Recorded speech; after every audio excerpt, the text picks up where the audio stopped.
Setelah pasukan 3 sekte ditarik, Babang Oyen dan dokter peri kecil pun berjanji akan bertemu di lembah gunung kekaisaran Jiama. Babang Oyen yang sedang duduk menunggu sambil berkata, "Tidak disangka, perang ini dimulai karenaku. Heart of Soul benar-benar menginginkan diriku. Sayangnya, Xiao Yixian juga tidak dapat menemukan pengawal Heart of Soul. Jika tidak, masih bisa cari cara kabar guru dan ayah dari Heart of Soul." Ayang Cailin yang bersandar malas di pohon berkata, "Sudah selarut ini dia masih belum datang. Sepertinya kau sia-sia menunggunya."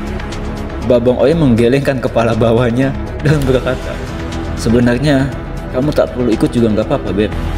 Xiao Yixian tidak akan menimbulkan ancaman apapun padaku." Siapa yang tahu dia benar-benar mundur atau berpura-pura.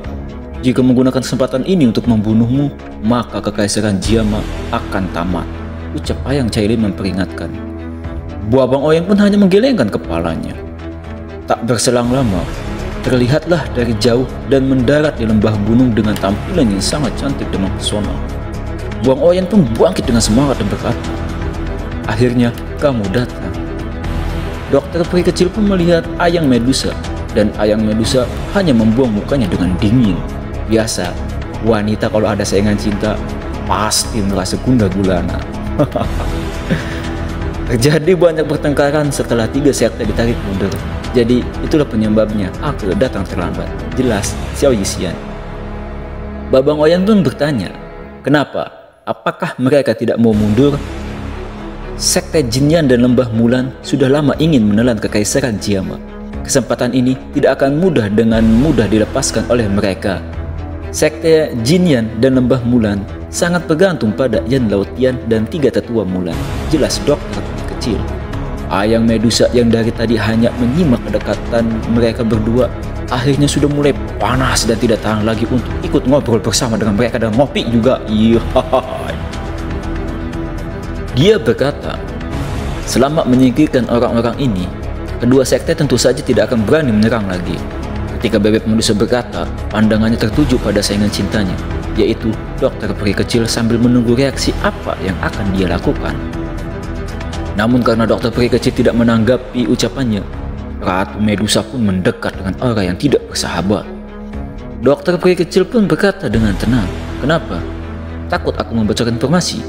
Jika aku ingin pergi, maka kau tidak akan mampu untuk menghentikanku. Kalau begitu, coba saja dan lihat," ucap Bebek Medusa yang menjadi esmus. Mereka pun mengeluarkan dok mereka dan siap akan baku hantam. Namun, melihat itu semua, buang kobel pun menjadi puyang dan berkata, "Enggeus atuh euy, aing teh lieur aku naon, siapa ada ribut bae." Babang Oyen lanjut berkata pada dokter peri kecil, "Kekaisaran Jiama adalah negara dan rumah kami, dan aliansi yang diciptakan olehku. Aku tidak bisa melihat itu semua dihancurkan. Jadi, aku harus menghancurkan Yan Laotian dan 3 tetua Lembah Mulan." Mendengar itu, Xiao Yixian pun menjadi bimbang, karena bagaimanapun dia adalah koalisi dari keduanya. Namun di sisi lain, Babang Tamfan adalah sahabat sekaligus ayah bebeknya sewaktu masih kecil. Nah, jadi kalau yang tahu ya, dokter peri kecil itu waktu di season berapa ya? Season 2 kalau nggak salah, atau season 3, season 4 lah. Ya, dia tuh teman dekat lah intinya gitu. Bisa jadi dibilang dekat banget lah gitu ya. Nah, lanjut. Sampai mana tadi? Skripnya lupa lagi. Namun dengan tegas dia berkata, lagi pula mereka juga punya niat. Namun dengan tegas dia berkata, lagi pula mereka juga punya niat jahat terhadap. Bisa dibilang kita bukan sekutu sejati. Jika kau ingin bertindak, aku akan mengabaikannya. Ayang Medusa yang mendengar perkataan dokter peri kecil, dia berkata, "Bocah kencur, kamu kali ini sangat bijaksana." Babang Oyen juga berkata, "Xiao Yixian, terima kasih. Sekarang katakan bagaimana cara kamu membantu mengendalikan racun di tubuh," ucap dokter peri kecil. Xiao Yan mengeluarkan gulungan dari cincin tempat penyimpanannya dan menyerahkan pada dokter peri kecil dan berkata, "Metode ini disebut metode pil racun. Racun yang berkumpul di tubuh akan memadat menjadi pil. Dengan mengendalikan pil, maka dengan begitu mengendalikan racun di tubuhmu." Dokter peri kecil memeriksa gulungan itu, namun setelah melihat bahan-bahan obatnya, dia pun mengerutkan kening setelah mengetahui bahan-bahannya. Xiaoyan bertanya, "Kenapa, dokter peri kecil?" Dokter peri kecil pun hanya menggelengkan kepalanya dan berkata dengan berat, "Metode ini seharusnya bekerja, tapi bahan-bahannya ya Allah terlalu langka. Memerlukan inti dari racun kalajengking langit tingkat 7 saja sudah sulit, apalagi 3 jenis surgawi. Bisa mendapatkan 1 api surgawi saja sudah dibilang beruntung, apalagi 3 api surgawi, Masya Allah. Apalagi transformasi body salva, transformasi body salva. Benda ini saja aku bahkan belum pernah mendengarnya." Xiaoyan pun tersenyum dan berkata, "Kamu tidak perlu khawatir tentang 3 api surgawi." Lalu Xiaoyan mengeluarkan 3 jenis api surgawi dalam tubuhnya dan menunjukkannya kepada dokter peri kecil. Melihat itu, Xiaoyan terkejut bukan kepalang dan berkata, "Kamu memiliki 3 api surgawi? Pantas saja kamu mampu melawan elit Dozuong. Tapi bahkan jika kamu memiliki 3 api surgawi, 2 bahan lainnya sungguh sangat sulit untuk didapatkan. Itu lebih baik daripada tidak ada harapan. Asalkan ada informasi tentang benda ini, aku akan berusaha sekuat tenaga untuk membantumu mengumpulkannya." Xiaoyan menjawab dengan penuh tekad. "Saat aku kembali nanti, aku juga akan mengutus orang untuk mencari informasi tentang benda ini," ucap Xiaoyan sambil menyerahkan kembali gulungan itu pada Xiaoyan. Saat kamu akan menyerang, hancurkan giok ini, aku akan menemuimu," lanjut Xiaoyan. Dia pun hendak terbang pergi, namun dia berhenti sejenak dan bertanya kepada Xiaoyan, "Sekarang aku menjadi seperti ini, kenapa kamu masih menganggapku sebagai teman?" Perkataanku saat itu, waktu kita berada dalam lembah di gubuk hutan mana itu, gue lupa. Itu masih berlaku sampai sekarang, jawab Xiaoyan. Xiaoyan pun tersenyum mendengar jawaban Xiaoyan dan bergegas pergi tanpa menoleh. Melihat semua itu, bebek Medusa yang dari tadi hanya jadi nyamuk berkata, "Baiklah, ayo kita kembali."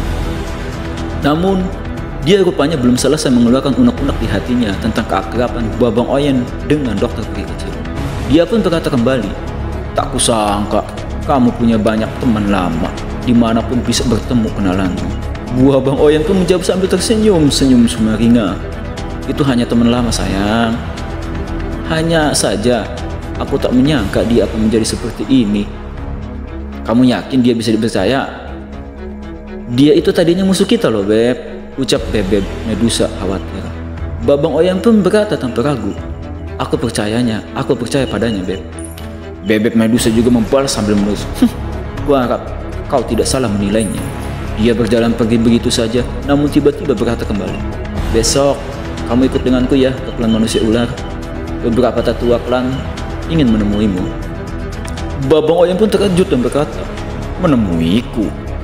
Bebek Medusa pun merasakan getaran hati yang berdetak-detak kencang, karena hanya dia yang tahu untuk apa para tetua memanggil Kakanda Xiaoyan. Dia berkata, "Mereka bilang ada hal penting yang akan didiskusikan." Babang Oyen makin gelisah dan berkata, "Memangnya ada urusan apa sih, Beb?"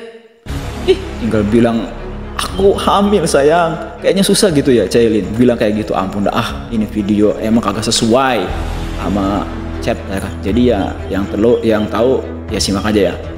Namun Ratu Medusa hanya bilang, "Aku tidak tahu. Tapi kedepannya klan manusia ular akan berkembang biak di kekaisaran Jiangma.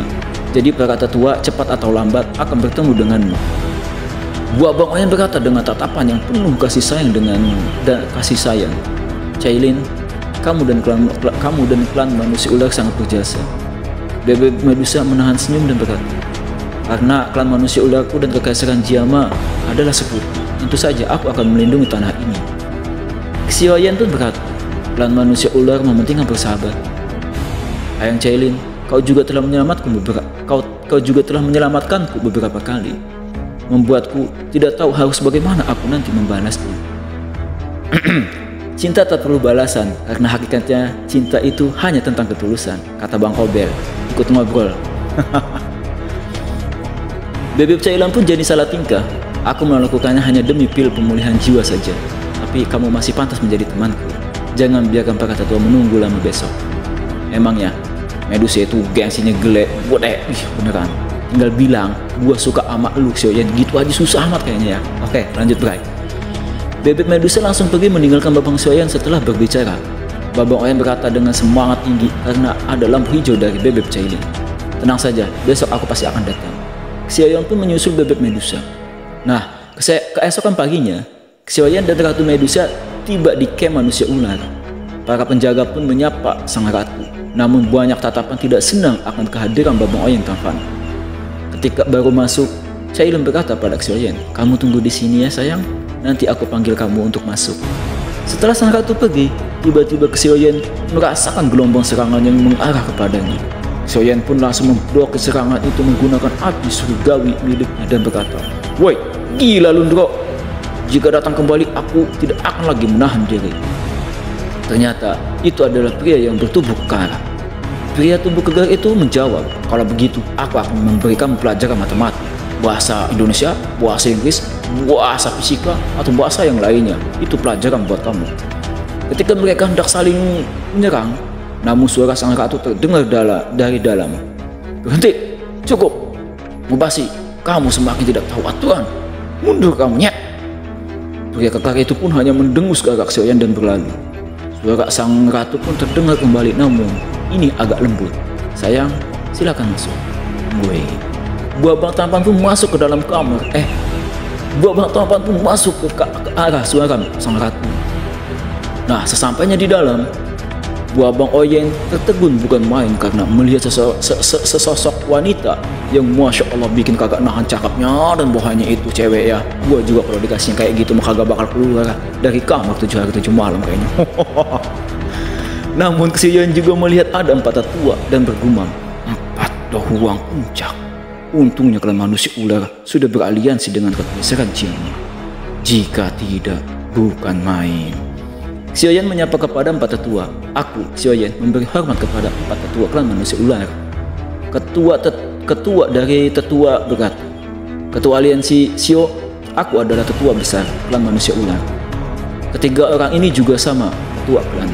Hari ini kami mengundang Anda ketua aliansi Sio karena ingin mendiskusikan satu hal." "Katakan saja senior," ucap Sioyan sambil menangkupkan tangannya. Kekaisaran Chuyun hampir membuatkan manusia ular musnah. Untungnya kekaisaran Jiama berjanji akan memberikan tempat bagi klan manusia ular untuk bertahan hidup. Tetapi sejauh yang kami tahu, yang paling berpengaruh di kekaisaran Jiama bukan keluarga kekaisaran, melainkan Anda ketua aliansi Sio, ucap tua besar klan manusia ular. Sioyan pun menjalani aliansi yang menyatukan banyak fraksi kekaisaran. Aku menjadi ketua hanya karena keberuntungan saja. Aku ingin melihat kekuatan apa yang dimiliki ketua aliansi Sio untuk membuat aliansi yang menguasai kekaisaran, ucap ketua tetua sambil menggabungkan doki mereka untuk mengintimidasi Sioyan.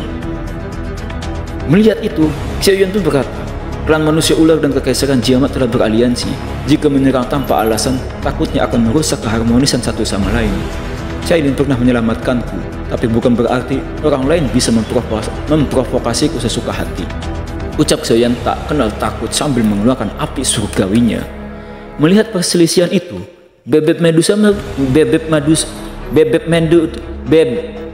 Ratu Medusa pun berkata, "Tetua besar pernah berkata bahwa ada hal yang ingin didiskusikan dengan Sioyan. Kenapa menjadi seperti ini?" Tetua besar itu bergumam ketika Sioyan mengeluarkan api surgawinya. "Ini benar-benar api surgawi. Memang orang yang terkenal. Lupakan. Sekarang klan manusia ular dan kekaisaran telah beraliansi. Aku tidak akan menakutimu lagi, nak," ucap tetua besar sambil menarik kembali doki mereka. Sioyan pun menangkupkan tangannya dan berkata, "Tetua besar, katakan saja langsung, tidak perlu berbelit-belit. Kali ini, untuk apa Anda semua memanggilku?" Kepulangan ketua klan kali ini saat pembastisan klan. Pendeta dalam klan menggunakan teknik rahasia dan mendeteksi 2 aliran energi dalam tubuh ketua klan. Jika tidak bisa selaras, dikhawatirkan tubuhnya akan meledak, ucap tetua besar menjelaskan. Babang Oyen yang mengetahui arti dari 2 energi dalam tubuh Cailin pun terkejut dan berkata, "2 energi?" Bebek Medusa pun ikut terkejut namun tak mampu berkata apa-apa. Ketua besar melanjutkan, "Itu adalah sisa energi dari jiwa Heaven Slowing Pattern dan Fallen Heart Flame. Jika dia tidak bisa menghilangkan energi ini, tubuh ketua klan dan Heaven Slowing Python tidak akan bisa menyatu sepenuhnya. Paling lama berarti hanya 2 tahun. Ketua klan akan meledak dan mati. Jika ingin menyelamatkan ketua klan, Anda harus menggunakan teknik rahasia klan untuk menghilangkan energi dari Fallen Heart Flame, lalu menggabungkan tubuh ketua klan dengan Heaven Slowing Python. Xiaoyan bertanya, teknik rahasia apa itu? Ketua besar menjawab, klan manusia ular menggunakan teknik rahasia untuk menggabungkan tubuh fisik dan jiwa rekannya. Teknik rahasia dibagi menjadi 3 tingkat, yaitu kelas atas, kelas menengah, dan kelas bawah. Setidaknya tingkat menengah dapat menyelaraskan 2 energi dalam tubuh ketua klan. Ketika ketua klan menjelaskan, Xiaoyan tanpa sadar menatap Cailin dengan rasa iba dan penuh kasih sayang sambil bergumam, "Cailin, ternyata kau sedang dalam bahaya." Ketua besar terus melanjutkan pidatonya. Persyaratan untuk pemurnian teknik rahasia sangat ketat. Jika seseorang ingin mencapai teknik rahasia menengah, harus menggunakan pil tingkat 6, pil pelepasan tulang jiwa sumsum ular sebagai bahan utama. Tapi jika teknik menengah ingin menyelaraskan secara sempurna, keberhasilannya tidaklah tinggi. Xiaoyan pun mengerutkan kening dan bertanya, "Kalau begitu, apakah ada cara yang lebih aman?" Caranya bukan tidak ada, tapi hampir mustahil untuk dicapai. Jika bisa menggunakan pil tingkat 7, pil penyatuan darah jiwa langit untuk menggunakan teknik rahasia tertinggi ketua klan, maka bencana ini akan berakhir dengan baik. Sayangnya, untuk menyempurnakan pil penyatuan darah jiwa langit, seorang alkamis harus memiliki 3 jenis api surgawi, dan kekuatan garis keturunan alkamis ini tidak pernah muncul di seluruh daratan. Kami juga tidak berani berharap terlalu tinggi. Ketua besar menjelaskan kembali. Selama ketua besar menjelaskan, sesekali Xiaoyan dan Medusa berpandangan, namun mereka hanya mampu terdiam. Pada akhirnya, Ratu Medusa berkata, "Jika demikian, maka kamu tidak perlu memaksa membuat pil penyatuan darah jiwa langit. Selama Ayang Xiaoyan mampu membuat pil pelepasan tulang jiwa sumsum ular, aku setidaknya 50% akan berhasil." Namun karena jiwa heroik dan kasih sayang yang tinggi terhadap Ayang Cailin, Xiaoyan pun berkata, "Tapi hanya teknik rahasia tingkat tinggi yang bisa menjamin keselamatan Anda, sayang. Kalau begitu, aku akan mencari cara untuk mengantarkan pil penyatuan darah jiwa langit dalam waktu kurun 2 tahun." Ketua besar berkata, "Apakah ketua aliansio serius?" Ayang Cailin pun melihat buah Bang Xiaoyan dengan seksama. "Ini berkaitan dengan hidup dan mati cintaku. Aku, Babang Kobel, tidak akan berani berkata sembarangan," ucap Bang Kobel tanpa ragu sambil menatap Ayang Cailin dengan penuh cinta dan kasih sayang. Bebek Cailin pun tersentuh akan perkataan Bang Kobel dan menatapnya dengan penuh kasih sayang. Semua tetua pun terkejut dan berkata dengan hormat, "Baiklah, meskipun aku tak tahu bagaimana ketua aliansi melakukannya, namun karena janji ketua Xio, klan manusia ularku akan bergabung dengan aliansian dengan sukarela dan mengabdi kepada ketua aliansi Xio." Xiaoyan pun berkata, "Dalam 2 tahun, aku akan mengantarkan pilnya." Dengan janji dari ketua aliansi, kami semua sudah sangat tenang, ucap ketua besar.